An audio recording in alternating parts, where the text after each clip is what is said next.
vogliamo bloccare anche la bocca di Bonifacio, saremo disposti a fare di tutto, perché questo è mare nostro, ce la dobbiamo riprendere. Decisi a sbarrare la strada alle petroliere e alle navi che attraversano le bocche di Bonifacio. I pescatori sardi sono pronti alla guerra. La loro trincea è il tratto di mare che segna il confine tra l'Italia e la Francia, una fetta di 30 miglia al centro di un accordo firmato a marzo dal governo italiano e da quello francese. L'intesa non è stata ancora ratificata dal nostro Parlamento, ma la Guardia Costiera francese ha già bloccato l'accesso alle acque in cui le marinerie sarde hanno sempre operato liberamente. Domenico Pangrani ci fa salire sul suo peschereccio. Partiamo dal porto di Santa Teresa Gallura e proviamo a raggiungere il confine, quello nuovo segnato nell'accordo di Cohen firmato a marzo 2015. Questi sono i vecchi confini, le 12 miglia dalla costa francese. Ora il nuovo confine è questo, così, e sale così.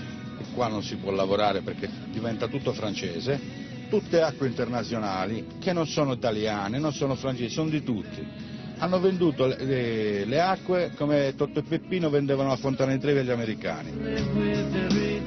Siamo arrivati al limite di quello che dovrebbe essere il nuovo confine italo-francese. Il comandante di Sandokan oltre non può andare, rischieremo ora di essere richiamati dalla Guardia Costiera francese.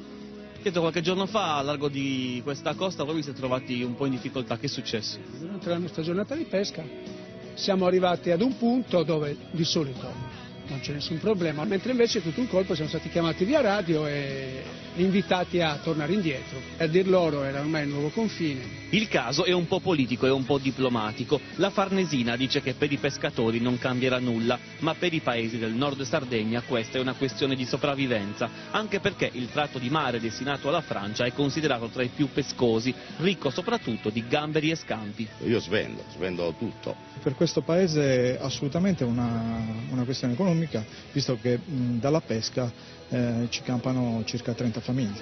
Che cosa guadagna l'Italia da questo accordo? Sicuramente qualcosa sotto banco, ma emerge anche la scarsezza dell'azione politica sul tema della pesca e la dimostrazione di un paese che probabilmente ha perso di vista anche la dignità istituzionale nel difendere i propri confini. Non è il problema che oggi hanno venduto un pezzo di mare e noi ci stiamo zitti, domani possono vendere anche un pezzo della Sardegna, di terra propria.